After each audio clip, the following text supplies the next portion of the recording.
Today's news. Decriminalization of defamation does not exempt journalists from liability, says presidential administration. Youth activist Bekhtiyar Hajiyev's sentence postponed. Satirist claims violation of his employment rights. Village cut off from basic amenities, claim residents.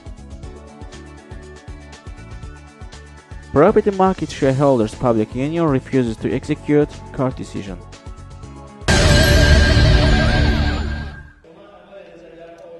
The Azerbaijan Press Council and the OSCE Baku office met today with representatives of the presidential administration, parliament and media to discuss the issue of defamation in the press, a highly contentious issue in Azerbaijan.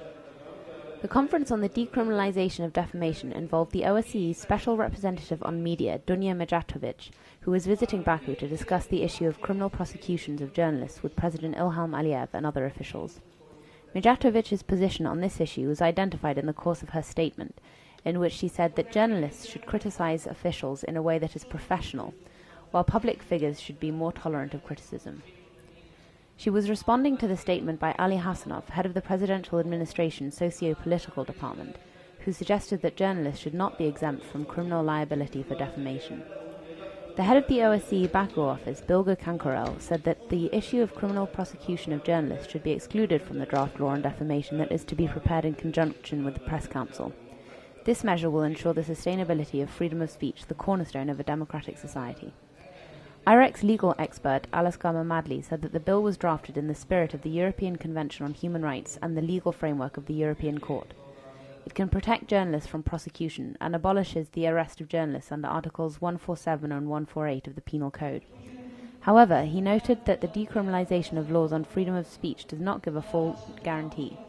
There are other constitutional and statutory limitations which can be used in the future for prosecution of journalists, he said. The draft law on defamation is planned to be discussed during the autumn session of Parliament.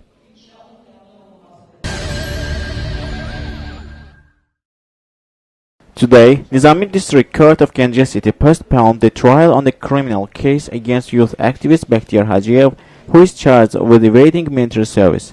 Judge Emin Akhundov did not fix a date for the next hearing, the activist's brother Vigar Hajiyev told Objective TV. Criminal case against Bekhtiyar Hajiyev was launched in end January 2011. At the time, he signed a statement of the commitment not to leave the Ganja City. In end February, his pre-trial detention was replaced with release under police control. On March 4, 2011, Hajiyev was sentenced to 1 month pre-trial detention. It's widely thought that Hajiyev was arrested for his activity on social networking sites and his support of the March 11 Great People's Day campaign. Today, at the IRFS Press Center, former Azadlik newspaper employee Mirza Sakit held a press conference on the violation of his employment rights. According to Sakit, it has been 2 months since he returned from Germany and he is still unable to find employment, not even at his former position.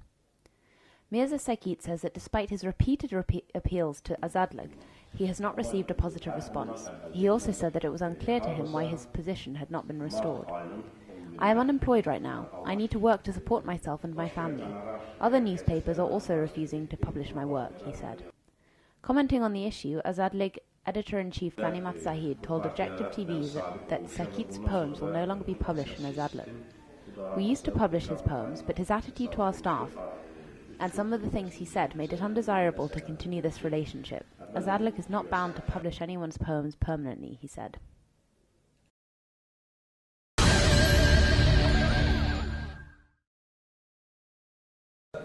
Residents of Garavali village in central Azerbaijan held a press conference today to speak out about the village's socio-economic crisis.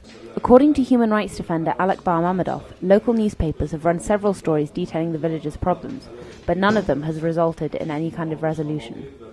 Only 78 of the 300 registered residents are currently living in the village. All the rest have been driven out, usually towards Baku, by the total lack of infrastructure, communication, roads, water, gas, electricity or medical services. The residents say that when they report the problems to the municipal office, the office director says, There will be no roads, gas, power or water in this village as long as I am in charge. Residents want to raise awareness of the issue and to attract the attention of government leadership. If that does not lead anywhere, they will resort to mass protests, calling out to the international community and diplomatic community in Baku. The Property Market Shareholders Public Union has refused to comply with a court ruling for a property valuation inquiry, said Hafiz Babali, editor of SEHM.az, a stock analysis site, at a press conference at IRFS Press Centre. The court asked the Public Union to evaluate the property of the terminated company Aydin and Fakhraddin Guliyev Binagadi Construction Open Joint Stock Company, in accordance with international standards. However, every time an appeal is sent to the Public Union asking them not to delay the court decision, the Union Executive Director, Ramil Osmanov, promises that the evaluation report will be ready in a week, said Babali. Babali believes that the Public Union is deliberately delaying the court process under the instruction of one of the defendants, the State Committee on Property Affairs. The OJSC was shut down in August 2006 after the Katai District Court found the management guilty of false share valuation.